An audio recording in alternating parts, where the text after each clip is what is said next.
All right, so in this question, we have an object and it has a net resistive force proportional to the square of the speed. So let's focus on the net resistive force. I think it should be negative, but I'm just going to write it like this for now. Maybe leave a little space for a negative. So is it mkv squared in the I hat direction?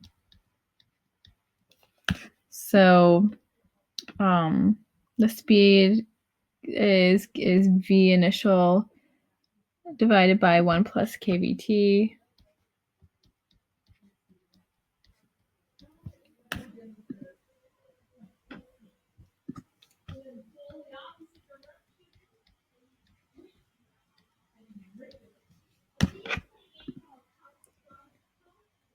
So we want to get the position and velocity as a function of position. Okay. Well, first we want to get position as a function of time. So I'll write that down. Xt equals question mark. I'm a little troubled by the sign because we know that if v is positive, actually, let me pause and think.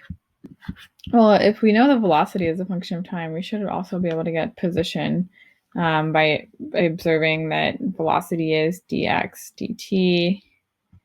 So then x as a function of t is going to be, so you would kind of integrate both, bring the dt over, so I'll cross that out.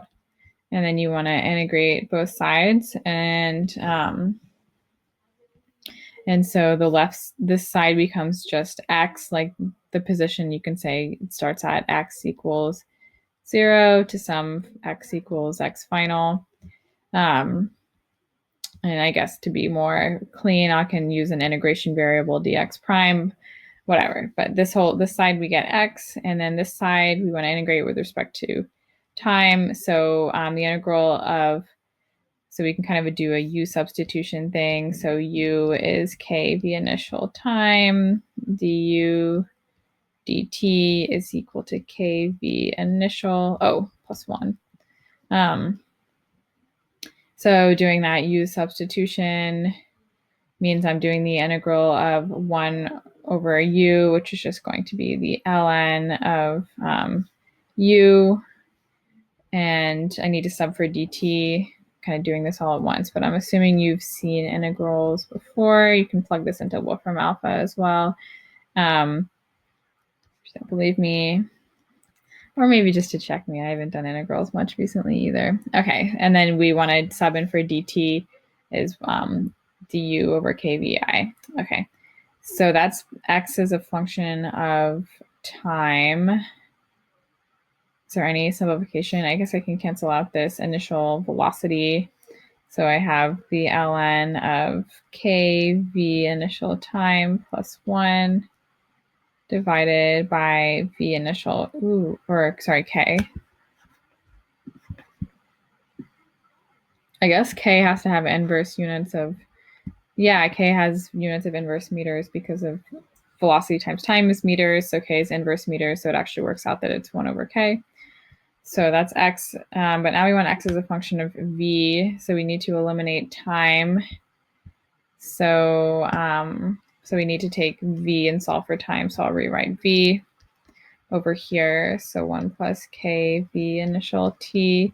Now I want to solve for time, so I'm going to multiply the top and bottom by 1 plus k v initial t, so I get v times 1 plus k v initial t equals vi, and I'm just going to be doing algebra from here on out. So divide by v and subtract 1. So v initial over v minus 1 is equal to k v initial t. And then you get that t is equal to 1 over k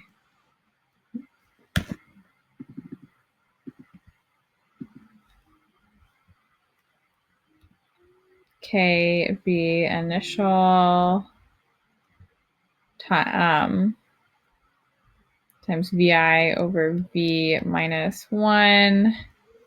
And then I want to take that and plug it in here. So 1 over K times the ln of, ooh, this is ugly. The KV initials are going to cancel when I sub the T. So, oh, this isn't so bad.